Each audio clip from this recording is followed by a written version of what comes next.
Ni'n mynd i ddechrau gyda ein menyn. Mewn gyda ein blawd. Ni eisiau coginio ein blawd allan, ni ddim eisiau blas amryd. So nawr ni'n mynd mewn gyda ein stoc gywyr, gan bod ni'n cael gywyr gyda ein ros ni heddiw. I rhoi tipyn bach ar y tro.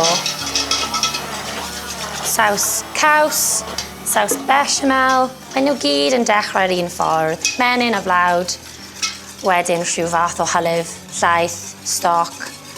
Jyst yn ffordd i wneud saws trwchus, sgleiniog lyflu.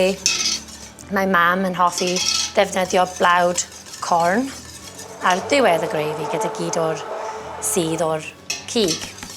Ond dyma ffordd fi. Pan mae hyn yn tewhau, mae gen i dŵr y bresych, ni wedi coginio'n barod, ac rwy'n mynd i ychwanegu fe i'r llysiau.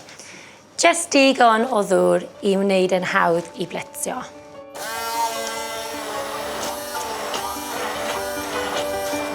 So mae grefi wedi trwchu, ond ddim gormod achos mae llysiau ni'n mynd i trwchu fe'n mwy.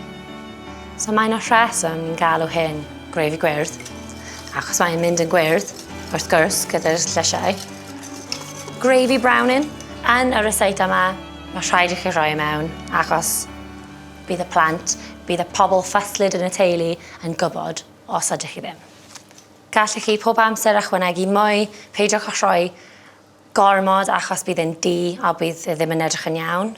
Wrth gwrs, ni'n cael y blas o'r cig yn barod i fewn fyna gyda'r stoc, ond ni hefyd yn cael y sudd sydd wedi dod allan o'r cywyr sydd wedi rostio.